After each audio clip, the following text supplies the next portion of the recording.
Hello everyone, this is Sergei from Ushanka Show again in another unboxing video. In this case it'll be on enveloping, I guess.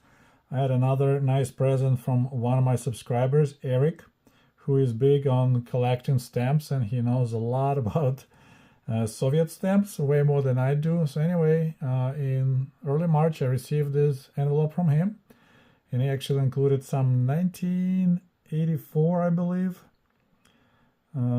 stamps from the Olympic Games right there. Pretty cool, right? And he wrote, Sergey, I did some research on Gorbachev's anti-alcohol campaign. So I already made a lot of videos on the topic how Gorbachev came to power in March of 1985. And he started not with Perestroika, not with Glasnost. His first campaign was anti-alcohol campaign, just showing how badly the situation was with excessive alcohol consumption in the Soviet Union. So he started this battle for борьба за трезвость, so battle for sobriety. Sobriety, I think, right, is the word. So apparently there were two stamps issued in December of 1985 as a part of that campaign, and he was providing with those stamps. You see, it says трезвость – норма жизни. So sobriety is the norm of life, and here they show that families should be doing sports, running, playing tennis, playing soccer, and on the back you see there's a building that says Dvorец Sporta, the Palace of Sports, and of course there's even sailing activities, although I never knew anyone who was into sailing. So once again, the stamps from 1985, 5 kopecks, and a stamp on the right, same message, трезвость, норма жизни. Norm of life is sobriety, not drinking, and once again another happy Soviet family.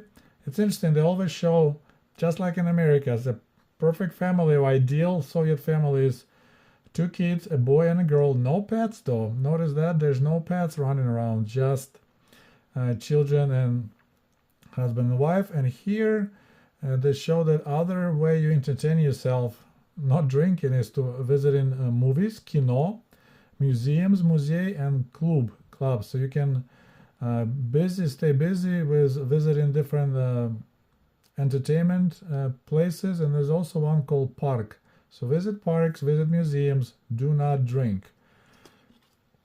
So here it says, a happy, sober family sightseeing and playing sports together.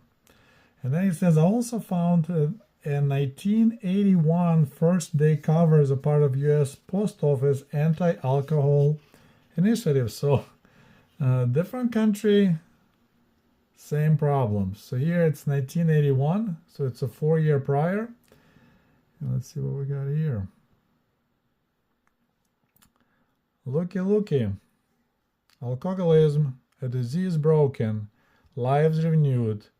Alcoholism, you can beat it. So once again, very similar topic, and I'm surprised that they don't have a pet. I almost think it's like a conspiracy, because every American movie, when they show happy American family, there'll be a dog or a dog and a cat. So once again, father, mother, a boy with a soccer ball, and a girl. So really similar, although they do show alcohol next to them, and in Soviet Union they didn't show it also. As you see, there's a lot of similarities between Soviet Union and the United States. Well, we're all humans, so we all have problems. I didn't do research how bad was the situation with excessive alcohol drinking in the United States, but it was so bad in the Soviet Union, it's not even funny.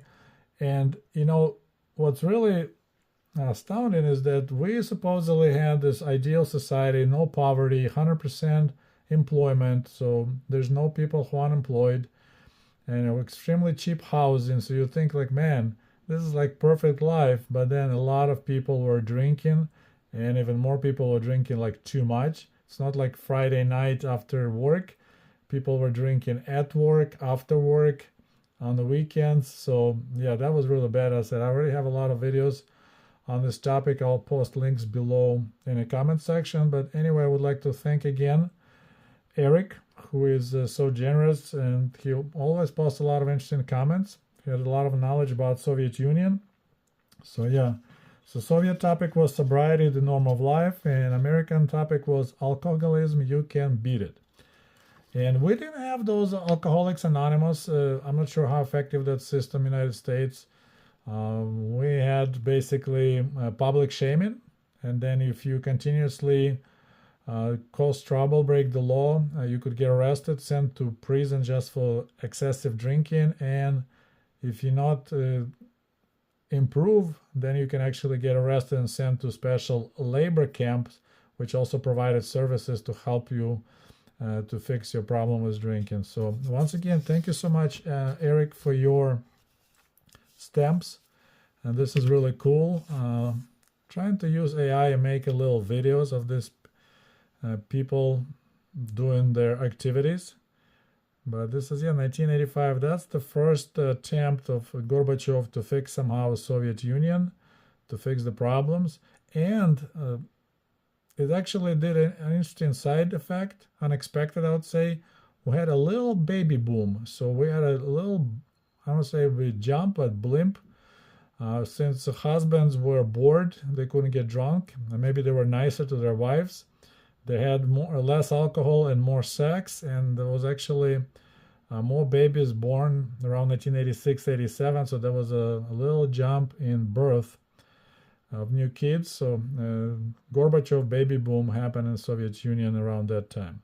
So once again, thank you, Eric, so much. There was always fun to receive packages from you. You always got some unique stamps that I never saw before, so I'll add it to my collection.